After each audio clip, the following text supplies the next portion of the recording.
तो बिल्कुल मत कीजिए। किसी के कहने पर कर रहे हैं तो बिल्कुल मत कीजिए, और अगर आप खुद भी कर रहे हैं तो बिल्कुल भी मत कीजिए, वरना बर्बाद हो जाओगे। कौन सा काम है? जिन लोगों को प्रेत से संबंधित कोई परेशानी है, भूत प्रेत से संबंधित कोई परेशानी है, मसान जिन से संबंधित कोई परेशानी है, और वो लोग जाते हैं किसी भगत के पास, और वो भगत कहता है जी इसके ऊपर तो बुलाकी है, इसके ऊपर तो मशानी है, इसके ऊपर तो मरगट की काल का है, और उसको हटाना पड़ेगा, और वो पैसे मांगता है जो भी मांगता है, और फिर आपसे कहता है कि बुलाकी का भोग दे के आ जाओ, वहाँ दे के आ जाओ, वहाँ दे के आ जाओ, नहर के किनारे किनारे पर दे के आ जाओ, दरिया के किनारे पर दे के आ जाओ, लड्डू वार दो अपने ऊपर से, और इस प्रकार से। या मसानी का आपसे बोलता है कि ऊपर ऊपर से उतार कर आप खुद ये चौराहे पर रख दो, और आपको कुछ नहीं पता, बिल्कुल भी नहीं पता, और वो आपको बोलता है, तो बिल्कुल भी मत जाना, मत करना ये चीज़ें, और सोच समझ कर, पहले आप सोच समझ लेना इन चीज़ों को। क्योंकि मैं आपको बता दूं, देखिए, जो शक्ति आपको परेशान कर रही है, जो शक्ति, अगर वो देवता है, अब वो आपके घर की कुलदेवी या कुलदेवता या आपके पितर हैं, और आपको परेशान कर रहे हैं, तो इसको हम दोष कहते हैं। दोष, पितृदोष, कुलदेवी दोष, कुलदेवता का दोष कह देते हैं। हम उसे प्रेत बाधा नहीं कहेंगे। अब आप किसी भगत के पास जाएंगे तो ऐसा नहीं कि कुलदेव को वो मार के या कुलदेवी को पीट के मार लगाएंगे या पितरों में मार लगाएंगे, वो ऐसा नहीं करेंगे। वो कुलदेवी और कुलदेवता को आपके हाथ से मनवाएंगे, और भोग जो है ना, वो कभी शमशान में नहीं बोलेंगे देने के लिए, कभी चौराहे पे नहीं बोलेंगे, वो बोलेंगे तो उनके मंदिर में, घर पर भोग देने के लिए बोलेंगे, अगर आपके कोई पितृ कुलदेवी और कुलदेवता है। पर अगर इससे कोई उल्टा है, कोई बाहरी शक्ति है, कोई चौकी छोड़ी गई है, कोई क्रिया की गई है आपके ऊपर, और वो आपसे कह रहा है कि इस भोग को अपने ऊपर से उतार के वहाँ रख आओ, तो ऐसा बिल्कुल भी मत करना। क्योंकि जो शक्ति, बाहरी शक्ति, चाहे वो प्रेत है, चाहे वो मसानी है, चाहे वो मशान है, और वो आपको परेशान करता है, तो वो आप उसे क्यों मनाएंगे? मनाएगा कौन? मनाएगा भगत मनाएगा, आप नहीं मनाओगे उसे।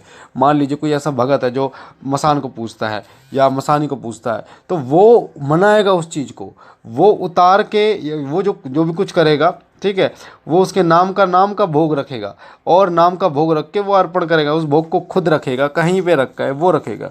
पर आप कहीं नहीं जाएंगे उस भोग को रखने के लिए।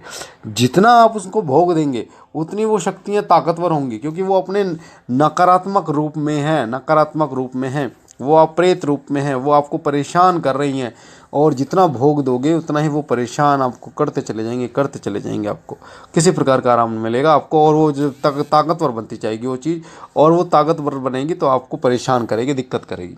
इसलिए कभी भी अगर कोई भगत ऐसा है तो आप उससे बोलो कि आप खुद इस चीज़ों को करो, और हम क्यों भोग दें? जिसने हमारा घर उजाड़ दिया, बच्चे मार दिए, हम उसे भोग क्यों दें, और क्यों हम उसे मनाएं?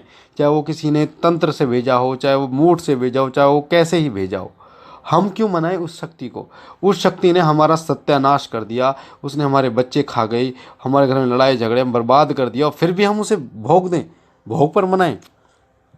आप सोचो कोई आपका दुश्मन है और वो हर तरीके से आपको उसने धोखा दिया, आपको बर्बाद कर दिया, क्या फिर आप उसको थाली में भोजन लेके जाओगे कि भैया आप मान जाओ, हाथ जोड़ रहे हैं, हमें बर्बाद मत करो? आप क्या करोगे? आप पुलिस में रिपोर्ट लिखाओगे, उसको जैसे तैसे बंद करवाओगे, इस प्रकार से आप करोगे, या अपनी सुरक्षा का कोई इंतजाम करोगे जिससे वो आप पर अपना प्रभाव न डाल सके।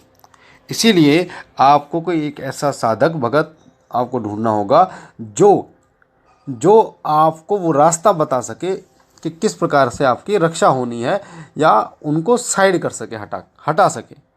आप अपनी तरफ से कोई भोग प्रसाद नहीं है, जैसे कि उदाहरण के लिए कोई आपको जप दे दिया उन्होंने कि आप इस जप को करो, कोई पाठ बता दिया कि इस पाठ को करो, तो वो नकारात्मक शक्ति आप पर कोई प्रभाव नहीं डाल पाएगी, चाहकर भी आपके ऊपर वो प्रभाव नहीं डालेगी।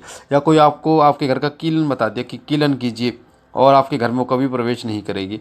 या फिर आपको कोई ताबीज़, कोई ऐसा दे दिया, गंडा दे दिया आपके गले में, धागा दे दिया आपको कि आपके शरीर में वो प्रवेश नहीं करेगी। क्योंकि धागे से मतलब होता है गले में, जब आप उस धागे को बांधते हैं ना, तो गले में बांधने, क्योंकि हमारे देखिए, हमारे आँख, नाक, मुंह, 9 द्वार होते हैं जिन द्वारों से शक्तियाँ जो है वो प्रवेश करती हैं, ठीक है। और सबसे ज़्यादा आँखों से, कानों से, नाक से और मुंह से शक्तियाँ प्रवेश करती हैं आपके। तो गले में जब हम डाल देते हैं ना धागे को, तो हमारे 9 द्वारों का बंधन हो जाता है, जिससे नकारात्मक शक्तियाँ हमारे शरीर में प्रवेश नहीं कर पाती। जिनको ये पता है तो वो बता सकते हैं कि 9 द्वारों का बंधन कैसे किया जाता है। फिर वो शक्ति आपको किसी प्रकार की क्षति नहीं पहुंचा पाएगी। तो जो शक्ति हमें परेशान कर रही है, या तो हम उससे अपने रक्षा का, सुरक्षा का कोई चक्र बनवाएंगे, उससे बचने का कोई उपाय ढूंढेंगे, या फिर उस शक्ति को बंद करवा देंगे कहीं। तो आपको कभी उस शक्ति को मनाना नहीं है, आपको सिर्फ और सिर्फ किसी भगत के द्वारा अपना सुरक्षा कवच बनवा लेना, ताकि वो शक्ति चाह कर भी आपको परेशान ना कर पाए।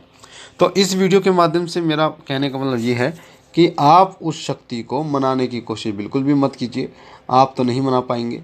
हो सकता है कोई भगत मना ले, हो सकता है कोई भगत जो उसी का भगत हो वो उस शक्ति को उतार के अपने पास रख ले, या उससे वचनों में बोल दे कि इनका घर छोड़ दे, और अपना वो भोग देगा कि ये भोग तू ले ले, पर इनके घर को छोड़ दे, इनको सुरक्षित रख दे।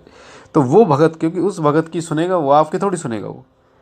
अगर भगत की ना सुने तो फिर बेकार है ना भक्ति करना। जो भगत बने पड़े हैं यहाँ पे, जो भगत उनको मनाता है वही उन्हें मना के शांत करेगा, पर आप नहीं करोगे और आपका क्या मतलब है। तो इन चीज़ों का विशेष रूप से ध्यान रखिए। इन चीज़ों को अगर आप जप करेंगे, पाठ करेंगे ना, तो ये शक्तियाँ वैसे ही आपका कुछ नहीं बिगाड़ पाएंगी। आप अपने आप को इस तरह मजबूत कीजिए कि आप हर प्रकार से, जिस प्रकार से आप में आज के समय में कहा जाता है कि पैसा है सबसे बड़ा है, पैसा सब कुछ है। अगर आपके पास पैसा नहीं है तो किसी के सामने भीख मांगने की ज़रूरत नहीं है। भीख मांगने की ज़रूरत पड़ेगी आपको अगर पैसा नहीं है, पर अगर पैसा है तो अपने आप को इस लायक बना लो कि आप लो ना किसी को दे पाओ। तो इसी प्रकार से अपने जप तप से, पूजा पाठ से अपने आप को इस लायक बना लो, अपने ऑरे को इतना तीव्र कर लो, तेजस्वी कर लो कि कोई नकारात्मक शक्ति आपका आहित ना कर पाए, और आप सुरक्षित रहे, आपका परिवार सुरक्षित रहे। मुझे आशा है जानकारी आपको पसंद आई होगी। पहली बार चैनल पे है तो चैनल को लाइक कीजिए, शेयर कीजिए, सब्सक्राइब कीजिए और शिव कृपा परिवार से जुड़िए। बाबा भोलेनाथ आप पर कृपा करें, आपके घर परिवार पर कृपा करें। हम मिलते हैं एक नई जानकारी के साथ, तब तक के लिए ओम नमः शिवाय।